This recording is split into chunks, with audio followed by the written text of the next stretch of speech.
Welcome everyone to today's webinar, What is New with TechmodeGO 3CX version 18. So today my goal is to walk you through the differences between version 16 and version 18 at a high level to give you a general understanding of what has changed and what your new interface will look like. So a couple things that we'll be discussing today is, the 3CX web client received a complete redesign. So you'll have a brand new look and feel, definitely made it more modern looking and those kind of things with it. There's also been a few name changes to the applications that you will see within that client. So like, for instance, the switchboard is now called Panel. To schedule a meeting is now called Meet. And then we also had some changes with the contacts and voicemail buttons have been moved to a different area.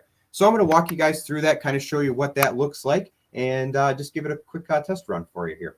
So without further ado, I am simply just going to pull up a web page that I normally do. Nothing's different. Nothing's going to change from you from that perspective. But you'll notice here that you have people, chat, meet, calls, panel, and then the three little icons down here. So I'll walk you through each one of these, kind of show you some new nuances to it, and maybe just a quick refresher on some things that you may or may not know. So first thing is your people tab. So like, I can see actively what's going on. So I can see Mike and Rick are having a conversation. I can see Jim's in a demo. Kind of gives me a snapshot of what the users and the phone system are doing at any given time, right? Still the same rules would apply. So for instance, like if I wanted to call Jim, I could do so. I can choose to, chat him up. He's already part of my favorites, but I could add him to it. I can intercom, email. These are all based on permissions and user information that you provided for their profile. So there's some more things that you can do with that. The other piece of this is you have this little plus button. This plus button has changed because now I can add a new chat if I wanted to from here. I can do a new call, add a new contact, schedule a new meeting. All of those things can simply be done by just pressing the plus button. Of course, you can do it the other way of adding it or going into a specific section for that, but this is something nice that has been enhanced for you to do right from the main screen. The other little thing you'll notice here is this little, show personal contacts. This thing is something that I use a lot simply because most of my calls are not internal to the business, they're external, right? So if I wanted to call somebody, for instance, I simply click and call them, nothing would change, but they're all right here, so I don't have to go to a different tab to look at it. So I really do like that piece of it. And of course, over here, you're gonna have some changes with this. You have all of the groups, so maybe you just want to look at your favorites, for instance, or you have a second location, or I just want to talk to the sales team, but you notice that it keeps my other contacts that I have here for myself. If I toggle that off, then I just see the people related to the telephone system. So that part's pretty cool. You also have the ability to search at any time. So if I wanted to grab Mike, for instance, I can have multiple different mics here that I can look at, but I simply just search to find those people that are part of my contacts that I have. The other piece of this, we'll get into the chat portion now. So you can see that your chats are still here, right? I have regular people, one-on-one conversations, all the way down to if I wanted to grab a group of people here, you can see that all of these people are part of this chat, and I can schedule things associated to it, right? So if I want to create a meeting and include all these people, I can simply just grab it here and it'll create a meeting for me. So nice little things to do with it. I have the ability to add participants, right? I can archive this, delete it. And there's even more features here to find out some more information about that.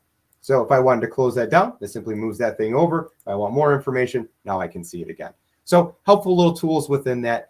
The next thing is going to be your meetings. So once again, this was called a schedule a meeting to now has just been changed to meetings. So nice thing about this, normal thing that you would do if you want to schedule a meeting, you simply click, audio or video, what you want to do now or for later, same kind of thing. Your different integrations to different platforms are here for you. And you simply just create that meeting. So helpful things for you to do with that.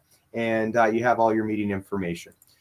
The next piece is going to be our calls. So calls really haven't changed much. I mean, you're still going to see if it was an call to you or missed call or whatever the case may be, but you can select it by using all calls, incoming if you chose to just see all your incoming calls to you, outgoing, of course, missed. And then even has the abandoned one. So if you're part of a queue and you missed an abandoned call, you'd be able to see that there. So just useful information, and it's really what do you want to see from that information that you have here, right? If we had an external person, we wanted to choose to call them back, simply click the call button. You can call those people back from that missed call as well. All right.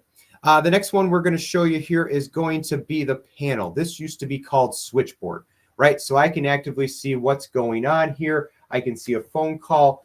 And this is multiple different views that you can have within this. So the thing that I really like about it is I can narrow this down to only the queues that I'm in. So for instance, like here's our inside sales queue. I can see some people are logged out of it. I can see that, Peter Parker here, he took 7 calls, so he's doing pretty good. He didn't have any missed calls. Same kind of thing here. But once again, I place a phone call into this queue. We will actually see that call coming in. We will see the duration of it and kind of what's going on. And we currently see that we have 1 call waiting. Now my phone's going to ring here, and I'm going to go ahead and answer that call. And let me just throw this on mute here real quick. So now you can see that there is an active call that is going on. So once again, kind of same rules apply. I can see that there is 0 people waiting, 9 calls have been serviced, 1 abandoned, and the talk time. And I can see here that our demo, Dave, he is currently taking a call, and Jim is in do not disturb. So you'll get those indications and icons by those people as well. So super helpful information for you to be able to see at a glimpse. The other thing I do like is the wallboard section here. This was just a demo we did for a customer. We had 11 answered calls, 2 abandoned, 1 agent is busy, and I kind of get that real-time statistics. The other thing is you can take this and it's pop it out as a window. So throw it up on a big board, whatever you want to do with it. Just gives you another way to view that data. So the other thing that you notice down here is the 3 little dots, right? So our contacts and our voicemail and our settings, to not make this so busy, they made them into smaller sections. So if I wanted to look at my contacts, for instance, these are all of my contacts, but I can narrow this down by company-related contacts or my personal contacts, or maybe just the ones that I have in my Microsoft 365, right? Or maybe I have a CRM that is hooked up to the phone system and there's integration between the two, and it pulls the contacts from there. You'd be able to see that information here as well. The nice thing is at any time, simply, we'll just pick on the mics again. I can do that same search for the mic, and I can see all the different mics that are here in my contacts. Once again, choose to click to call, and away I go. Okay, so that's a little bit about your contacts. The next one's going to be your voicemail. So if you look here, I have a voicemail message. I can choose to download that message. Maybe I want to attach it to an email that I think it serves priority or something like that. I can click to play this on my phone. I can choose to call that person back. Of course, you can delete it. You can add this person if they're not a contact already. And the other thing is here is you're going to be able to see the transcription. So you can see the information here associated to the transcription of that voicemail. The last thing you're going to see is the settings. So this has not really changed a ton, but just kind of in a different spot. But you can look at your different views of what you want to see, the status of where your availability is, different greetings that you have based on those availabilities. Of course, your QR code if you need to refresh your mobile app or something like that, that's going to be in here for you. And of course, your busy lamp fields to what buttons are on your phone. So that's kind of a general high overview for you of what is new within this application and kind of the different tabs that you're able to see within it. Hopefully this was helpful for you. Have a great rest of your day. Thanks and take care.